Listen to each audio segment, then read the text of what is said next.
kewirausahaan itu kalau kita lihat kan banyak sebenarnya ayat-ayat yang menerangkan, tapi salah satunya itu terdapat pada surah Al-Qasas ayat 77. Nah di situ itu menjelaskan bahwa kita harus menyeimbangkan antara keromehan di dunia dan di akhirat. Kalau misalnya kita di dunia itu ya kita harus bekerja, mencari nafkah, ya mungkin dengan berwirausaha tadi, dan jangan lupa tapi kita juga untuk menyeimbangkan akhiratnya, beribadah. Jadi antara bekerja dan beribadah itu harus seimbang. Berarti harus jalan dua-duanya ya? Ya, bisa sukses dunia, sukses akhirat juga ya?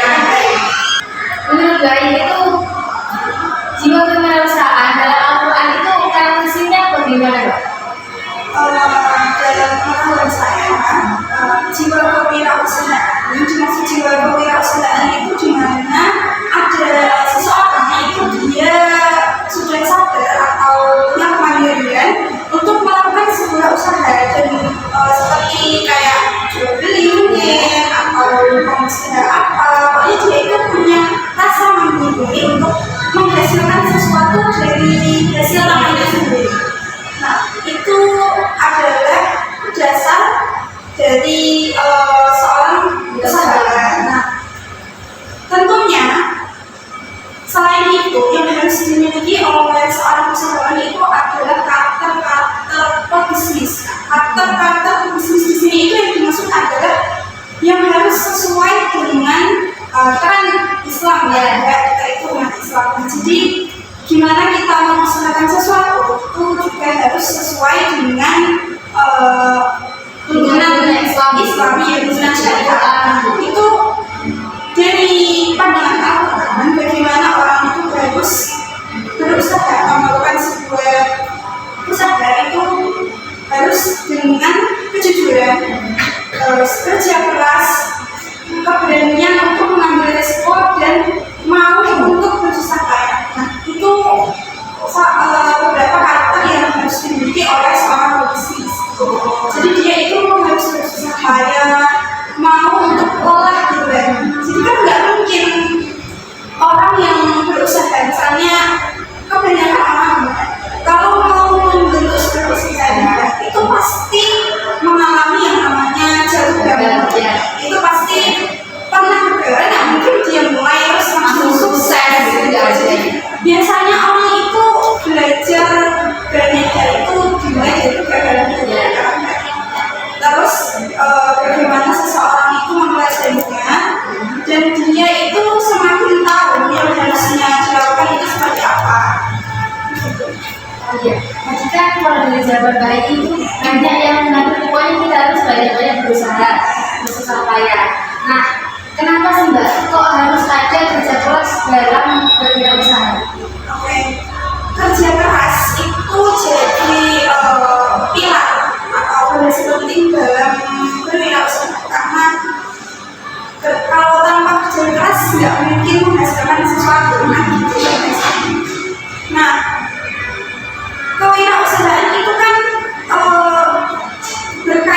sangat berkaitan tentang yang namanya itu tantangan atau challenge. Jadi dalam berwirausaha itu banyak sekali tantangannya. Kan misalnya seperti kita tuh dimulai dari kita mau bikin produk apa, terus gimana cara kita memasarkannya, terus gimana cara kita memperkenalkannya sama orang dan membuat orang itu tertarik sama apa yang kita buat. Jadi kan kalau orang nggak mau paten, nggak mau mencoba bekerja keras dan berusaha teratur pun, kan nggak mungkin bisa berhasil. Jadi tadi pokoknya intinya itu dalam kita berwirausaha kita harus tekun, teliti dan jangan lupa bekerja keras. Nah, kalau kita kan di sini sebagai umat muslim ya, bagaimana sih etika dalam berwirausaha menurut Islam, Mbak? Etika dalam berwirausaha menurut Islam dari penjelasan terus juga di dalam Al-Quran itu terdapat dalam surat Al-Mutaffifin ayat 1 sampai 3 di mana seseorang yang berwirausaha itu sangat dilarang untuk melakukan berbagai macam kecurangan. Misalnya seperti dia itu kalau sesuai dengan kaidah Al-Quran itu kayak mengurangi timbangan. Tapi kalau misalnya kita itu kan sekarang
sama karyawannya, jadi tidak boleh mendolimi tenaga kerja.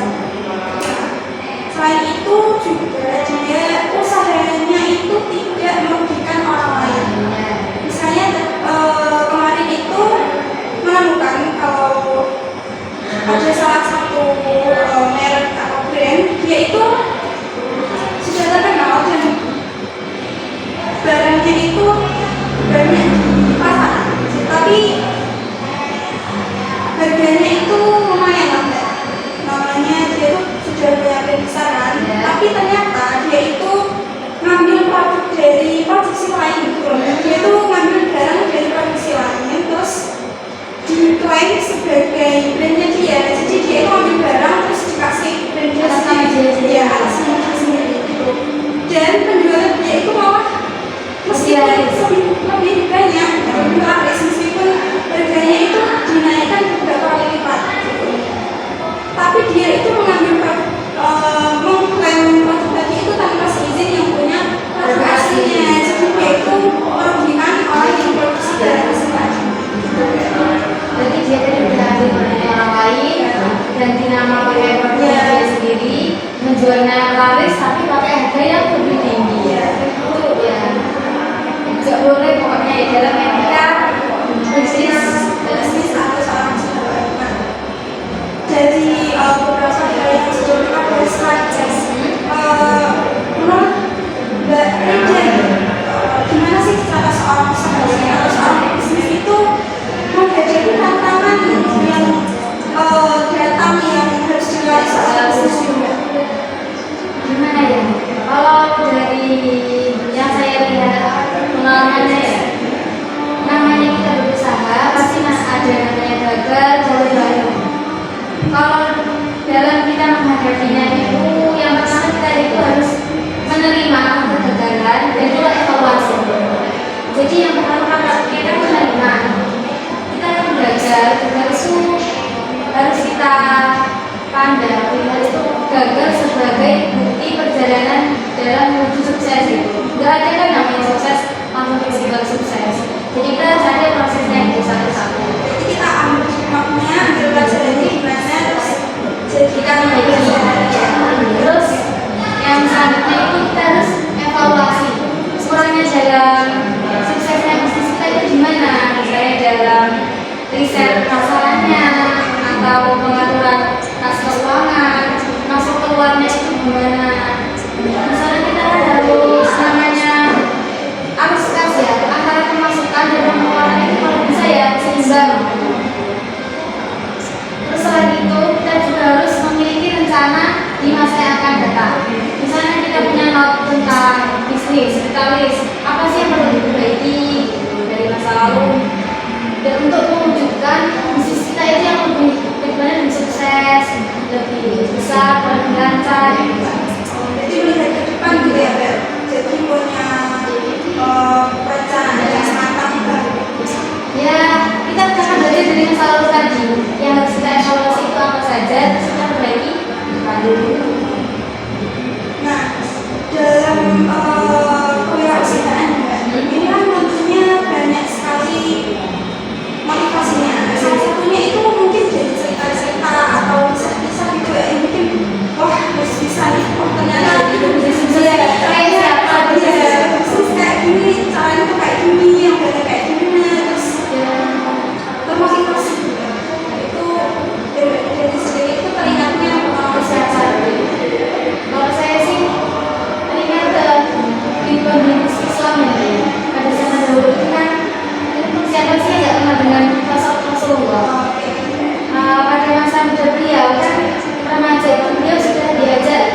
kesulitan sebenarnya tadi seperti yang saya jelaskan di awal tadi, seorang itu pertama itu dia harus punya rasa percaya diri, dia itu mau berusaha atas usahanya sendiri, meneruskan sesuatu atas usahanya sendiri. Mungkin dia bisa pakai ide kreatifnya, dia bisa menciptakan hal-hal baru yang unik, pokoknya yang bisa menghasilkan sesuatu dan bisa bermanfaat buat orang sesuai dengan quotes yang terkenal Manjada Wajida. Gimana siapa yang sungguh-sungguh dia pasti akan berhasil. Jadi semuanya itu harus sungguh-sungguh, harus ditekuni, diteladani, dan dia itu ada hasil yang memuaskan. Oh iya, saya juga ingat Mbak. Kata-kata itu gini, sukses itu butuh proses, bukan proses. Jadi jelas sih kalau kita dalam proses menuju sukses itu pasti ada jatuh bangunnya, gagalnya. Jadi harus tetap berusaha dan kerja keras. Gitu ya teman-teman. Jadi itu perbincangan kita hari ini. Kita lanjutkan ya, semoga bermanfaat buat saya, buat Ida, dan buat kalian semua. Kita lanjutkan perbincangan dengan tema-tema yang lain di lain waktu. Semoga kita bisa bertemu lagi. Kita akhiri di sini. Saya Siti Layu Marusalihah Dan saya Gabriela Dharma mengucapkan banyak sekali terima kasih atas segala perhatiannya dan mohon dimaafkan atas segala kesalahan yang dilakukan. Wassalamualaikum warahmatullahi wabarakatuh. Sampai jumpa lagi.